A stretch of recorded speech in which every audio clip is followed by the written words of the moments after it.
Good afternoon, and welcome to episode 98 of the Political Mike podcast. As president, he ended the rampant inflation that gripped the United States in the late 1970s by appointing Paul Volcker as chairman of the Federal Reserve. He cut the national deficit and the growth rate of the federal workforce. He increased the federal defense budget and approved covert aid to anti-communist Afghan rebels who helped turn Afghanistan into the Soviet Union's Vietnam. You may be thinking at this point that I'm talking about a Republican president during the Cold War era, but I'm actually describing a Democratic president, Jimmy Carter to be exact, who served as the nation's 39th commander-in-chief from 1977 to 1981. Here with me today is Mr. Johnathan Alter, an award-winning author, political analyst, documentary filmmaker, columnist, television producer, and radio host. Mr. Alter's most recent book is His Very Best, Jimmy Carter: A Life, which was published in 2020 and received uniformly favorable reviews. His earlier books include 3 New York Times bestsellers, The Center Holds, Obama and His Enemies, from 2013, The Promise, President Obama, Year 1, 2010, and The Defining Moment, FDR's 100 Days and the Triumph of Hope, which was published in 2006, and one of the Times' notable books of the year. He is a former senior editor and columnist at Newsweek. He's also a longtime political analyst for NBC News and MSNBC. Mr. Alter, thank you so much for being part of the Political Mike today. Thanks for having me, Mike. You've got amazing guests, present company excluded, that you've had on your show. It's very impressive. Thank you, sir. So I want to start off the conversation by asking you about President Carter's humble beginnings.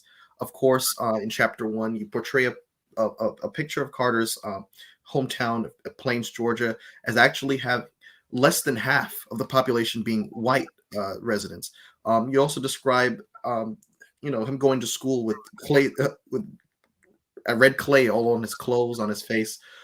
He was someone who, although he was growing up at the era of the Great Depression era, was still better off than a lot of his his neighbors in the community. But that doesn't necessarily mean that they were well off by national standards. They were very, I guess, not impoverished, but just meeting that mark to be middle class. Could you elaborate and explain, shed some light rather on Carter's humble beginnings and how that shaped and molded his perspective on the world as he became commander-in-chief in 1977? Well, I think for any person in life, their parents play a big role. And in Carter's case, he essentially had 3 parents. His father was a strict disciplinarian, businessman. Carter eventually became a businessman. He learned his discipline and his work ethic from his father. His father was also a white supremacist, like so many of the landowners in Georgia in the middle part of the 20th century. And he would not let Black people come in the front door of his house. That's just one of many examples of the way he rolled. Carter's mother, on the other hand, was a nurse who took care of Black patients for free and had very unusual views for that time and place. She was the only person in the whole county, it was said, who ever had anything nice to say about Abraham Lincoln. I think, his sense of human rights, civil rights, which became such an important part of his career as president and afterwards, I think a lot of that really does come from Ms. Lillian, as she was called. But he really had a third parent, a woman named Rachel Clark, who was an illiterate Black woman farmhand who was married to the foreman on the Carter property. And she had a huge impact on his life, I think, in giving him his love of nature. He grew up to be not only an environmentalist governor of Georgia, but one of the greatest environmentalists ever to be president of the United States. And also his faith. A lot of his faith comes from his conversations with Rachel Clark when he was a young boy. So how did someone like Jimmy Carter, who had a parent who was very much a white supremacist, become the governor of the state of Georgia, and in his inaugural speech as governor, say that the age or the era of discrimination is over, and that of course propels him to be launched onto the cover of Time magazine during the edition. I think it was the 1975 or 76 edition, where they were highlighting Southern governors, some Southern Democratic governors. A little earlier, yeah, but close. Mm-hmm. So how did someone like Jimmy Carter, with his background, become such a champion for human rights, civil rights, for not just those who are white Americans, but Black Americans as well? Well, I think the first thing to understand is that he was not part of the civil rights movement. And he stressed this to me when we talked. He said, I never claimed to be part of the civil rights movement. And so he grows up in this completely segregated environment, but he goes north to the Naval Academy, and he kind of has a lot of his mother in him, and also just this basic sense of decency that he developed. And so when he was a senior, there was a midshipman who was the first Black person ever to graduate from the U.S. Naval Academy. There had been a few over the years who had been driven out. They were treated so horribly. They were literally driven out of the campus.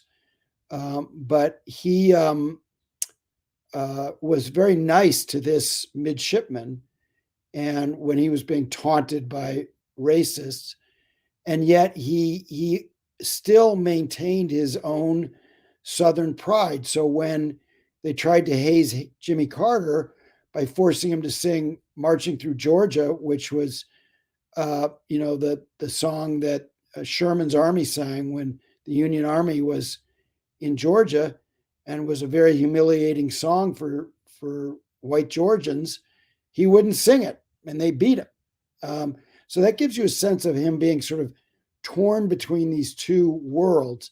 And then when he's in the Navy after graduation, and they dock in, I can't remember if it's the Bahamas or Bermuda, and the governor general sends word aboard, oh, you're all invited to a fancy party, except the Black crewmen. And Carter was, we're not going. If my Black crewmates, who were his good friends, aren't coming, none of us are going, right? And he was very strongly supportive of Truman's desegregation of the armed forces. But then in 1953, he goes back to Georgia. His father dies, and he has to take over the family business and his father's civic responsibilities. And his father had started going to politics just before he died, so Carter ran for state senate. And if he has this political career in Georgia, he simply can't be very outspoken on civil rights, or he won't have that career at that time. There were basically no Black voters in many of these counties, even where there was a Black majority. That's how bad it was. And then after Brown versus Board of Education, you have white terrorism that is in these communities where he lives, near where he lives. And so he's ducking in this period. As he said to me, he had to choose. He could either be governor or he could be an outspoken advocate of civil rights. He had to choose, and he chose to be governor because he thought he could do more that way. He made a very pragmatic choice, and he actually appealed to segregationists to become governor. He didn't say anything racist himself, but he used dog whistles and code words, like I like George Wallace, that kind of thing, to get there. But then when he gets there, just as you said, within seconds of taking the oath as governor, he says the time for racial discrimination is over, and all the segregationists go, he betrayed us. And the Black voters at his inauguration he said, what? They couldn't believe it. And then Carter goes on to integrate Georgia state government, appoint a record number of Black folks to high office in Georgia, Black judges. And then when he's president, he appoints more women and Black judges than all of his predecessors combined times 5. So he takes the federal government from tokenism to genuine diversity when he's president. He curbs redlining. He does a lot of things in this area, as well as many other accomplishments. But I think that this is one of the things that fascinated me about him and why I wanted to do this biography. He comes out of this really horrible, horrible world. I mean, when I say white terrorism, I'm not exaggerating. You're talking about in his community, the sheriff, who Martin Luther King called the meanest man I ever met, is using electrified cattle prods on 13-year-old Black girls, right? So this is the environment that he's trying to transcend. And it takes him a long time before he finds his voice. And then he spends the second half of his life, the last 50 years, essentially making up for what he did not do in the first half of his life, which was to stand strong. If he had, like one of his friends, he would have been literally driven out of town if he had spoken up the way he wanted to. So he had to keep a lot of that quiet.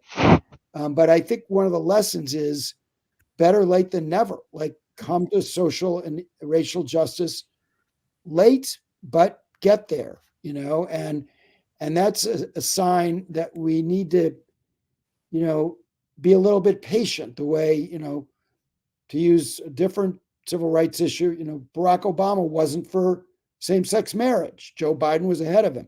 It took him a while. It took Jimmy Carter a while. And I think we need to be kind of, recognize that not everybody can progress at the same pace. It depends on their backgrounds. So 1976 was a crowded Democratic primary race. And I think that was the first election where the Iowa caucus was the first contest of that primary season. You had some really big names in this race. You had Indiana Senator Birch Bayh, you had Oklahoma Senator Fred Harris, Minnesota Senator Walter Mondale, who eventually became Carter's vice president, Frank Church, senator from Idaho. You had Henry Scoop Jackson, Lloyd Benston from Texas, Milton Shapp from Pennsylvania, the governor, and then Jerry Brown. I mean, how did Jimmy Carter distinguish himself from all of these people? He had about 17 candidates in all running. How did he distinguish himself, especially in light of the fact that he upset a lot of people who were in the South, Democrats in the South, who thought that he was going to govern one way and govern a different way? So he was perfectly attuned to the times. So his message was a post-Watergate message of cleaning out the stables, after Watergate and all this corruption. He was an outsider. The rest of those candidates, most of them were insiders. They were Washington insiders who were pretty out of fashion in 1976. People were ready for a breath of fresh air. And he had a number of other advantages. He was really good at retail politics and small groups. And the rest of them had jobs as senators. He was a former governor. So he could park himself in Iowa and actually do door-to-door campaigning. And so he was there for months, and he kind of snuck up on everybody, and then finished second to uncommitted in the Iowa caucuses. And also he campaigned there more than others because he recognized that it could be a good launching pad. Then he won New Hampshire, and people thought, okay, well now, he's really a phenomenon. He's going to go straight to the nomination. But actually, he started losing some primaries.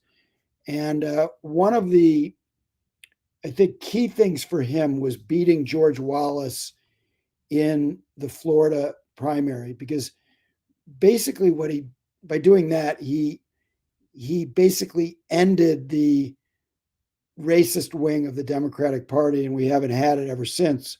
Our other major political party still has a racist wing, but we didn't have, for obviously for hundreds of years, we had it in the Democratic Party until Carter beat Wallace in 76 in that primary. And what that signaled was that there really was a new South, and that, so he had proven that he could win in the North, that a Southerner could win in the North. He had these people called the Peanut Brigade, his friends from home, would go door to door, and their Southern accents were so thick that a lot of the New Hampshire people couldn't understand them.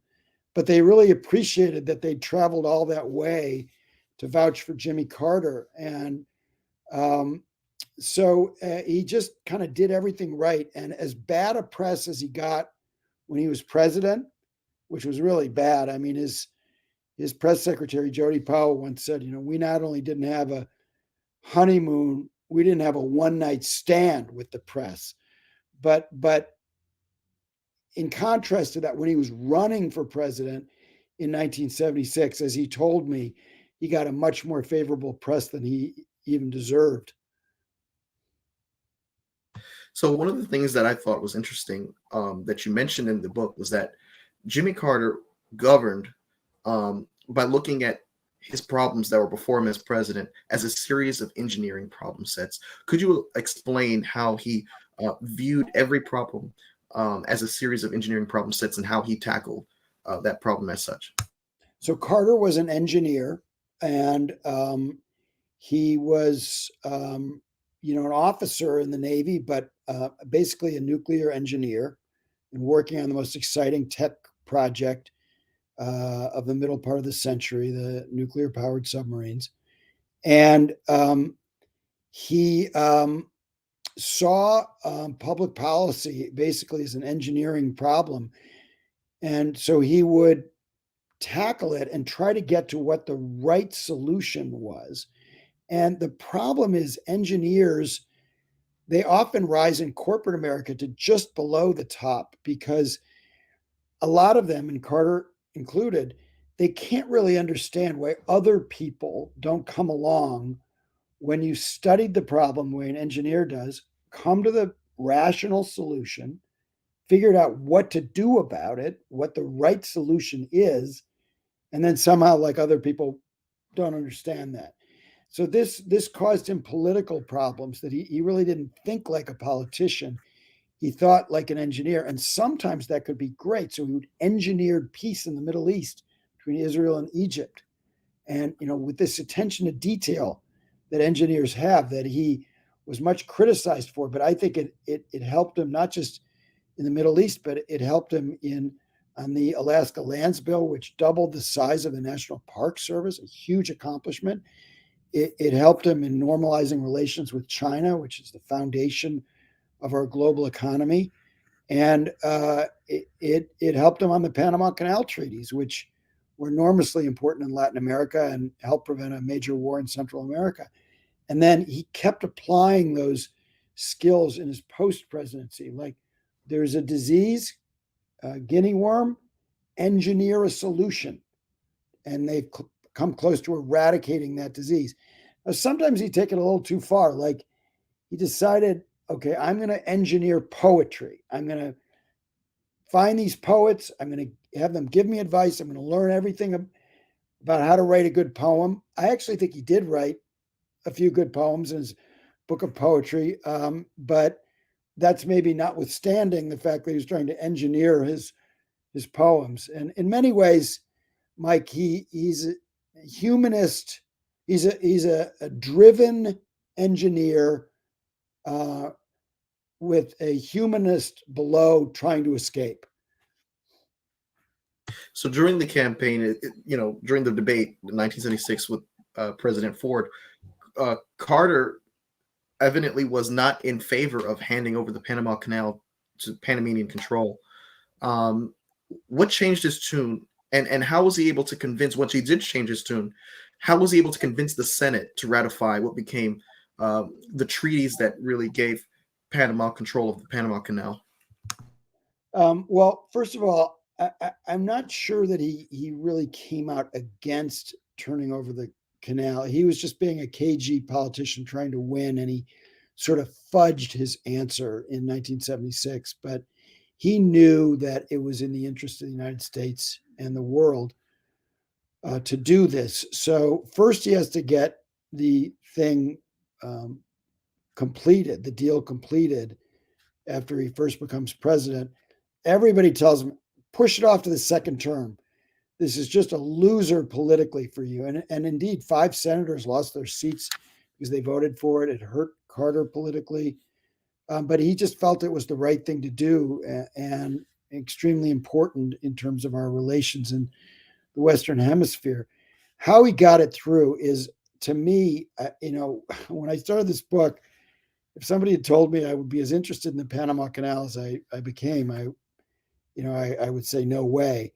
The story of how he got it through, 2/3 of the country was against it because Reagan had got them all revved up about it.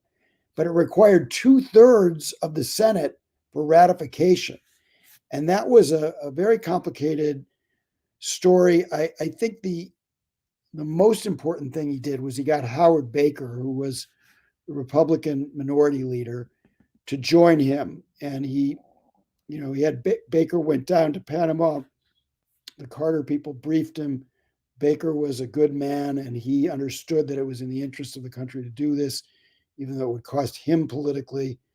And while there were a number of Democratic defections, he got Baker and some other Republicans and was able to get ratification. But it's a much thornier story than that. And I've got a lot of others like them in the book. But there's there's even some humor in that chapter, if you can believe it. And you also compare Carter a little bit to the previous Democratic president, Lyndon Johnson, whose Great Society was so enormous that the legislative accomplishments that Carter did have seemed to shrink by comparison, but nevertheless, they were still important. They still had a significant impact on American life. So what are some little publicized Carter bills, Carter pieces of legislation that changed American life? So first of all, I just have to say, Mike, your questions are so good. They're so much better than the questions I've been answering in the last few days and that I answered on my book tour. And I don't engage in idle flattery. I mean this. I think you might be the first interviewer to pick up on the fact that even though Carter was signing a few bills a month, he was signing, now, like, I think Trump just signed 2 major pieces of legislation in 4 years. Carter signed 40 major pieces of legislation, but he got very little credit for it because, as you indicate, it came after Lyndon Johnson. He was the first Democratic president after Lyndon Johnson. And Lyndon Johnson's legislative record was so over the top that anything Carter did seemed ho-hum, by comparison. But so just to give you a few examples, so we all have been looking at this terrible situation in Ohio with the freight train. Carter got the Superfund bill through, which cleans up toxic waste dumps. Without it, they wouldn't be cleaned up because it costs a lot of money to clean up toxic waste. He did the first federal support for clean energy. He did the first fuel economy standards for automobiles. These things were really important for the future. Protecting 140 million acres in Alaska, doubled the size of the national park system for future generations. And then there were another dozen environmental bills that I won't go all the way through, but they all had very long-lasting impact, and none of them were really recognized. He overhauled the civil service for the first time in 100 years. Nobody remembers that. And I think nobody remembers normalization of relations with China, which he thinks is going to be his longest lasting accomplishment. Because basically what happened is, Nixon opened the door, Carter walked through it, and the bilateral relationship is what made the Chinese economic boom, which is the greatest boom in human history by several orders of magnitude, possible. And after Deng Xiaoping goes back to China, within a week, he legalizes private property, which didn't used to exist in China, in communist China. And so much flows from there. Now we have challenges with China now, but basically it took, hundreds of millions of people out of severe poverty and was basically a good thing for the world. And I think a good thing for peace between the US and China, that we have a diplomatic relationship. And so then there are little things that, nobody would remember, like airline deregulation. So before Carter, fewer than 50% of Americans had ever been on an airplane. Now over 90% have been on an airplane. All kinds of people can go to the bedside of a dying relative, or visit their grandchildren. They wouldn't have been able to afford it before airline deregulation. Craft beer.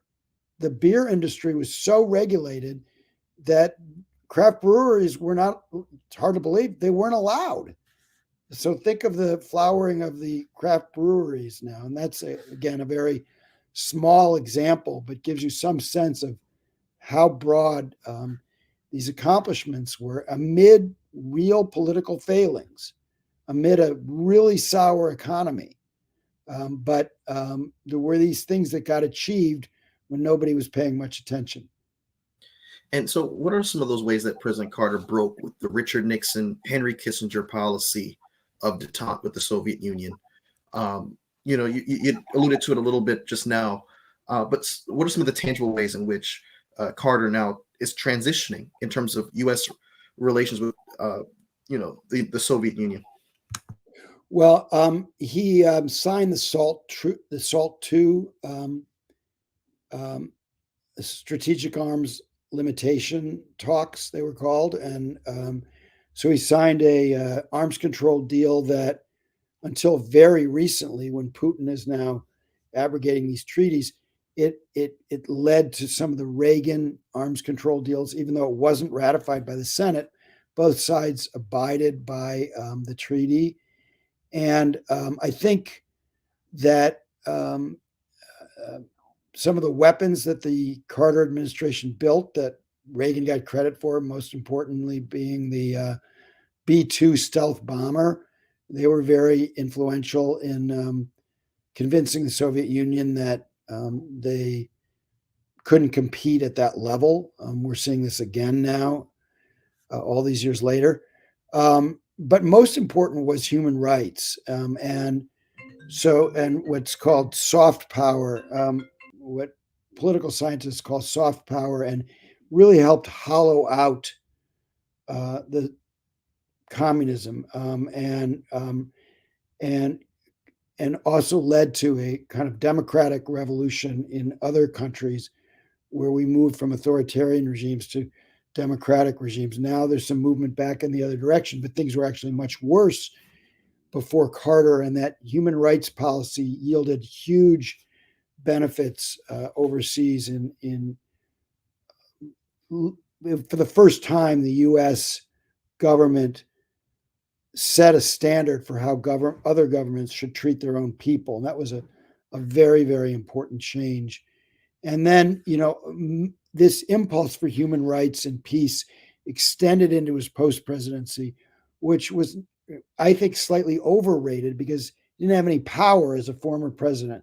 So he did a lot of really good things, but people should focus, I believe, a little more on his presidency and not just accept this easy shorthand, lousy president, great former president. And that doesn't represent what actually happened in the Carter years. And also, it doesn't really acknowledge the fullness of this epic American life, where through the power of his example and his basic decency, his moral urgency, I think, should inspire future generations. And I think there's some indications that he will inspire future generations, because he has gone from being disrespected, even shunned, to being revered and beloved. And I think that's a really good thing, not just for his family, but for the United States and the world, where he's become a well-deserved global icon. Well, Mr. Alter, thank you so much for the time that you spent on the Political Mic. I'm forever grateful to you and thoroughly enjoyed speaking with you about President Carter today. And for those who are interested, the name of the book is His Very Best, Jimmy Carter, A Life. Excellent read. I recommend it highly. Thank you so much again, Mr. Johnathan Alter. And, of course, as we're entering that 1-year mark of the war with Ukraine, it's wonderful to reflect back on a former president who, I think like this president is interested in results, but it doesn't mind, steady, progress towards that, even if much of the work to get that result goes unnoticed. So thank you, Mr. Alter. Thanks. And be in touch anytime, Mike. You do a great interview. Thank you, sir. Thank you. With that being said, I'm going to go ahead and conclude episode 98 of the Political Mic podcast. Thank you all for tuning in.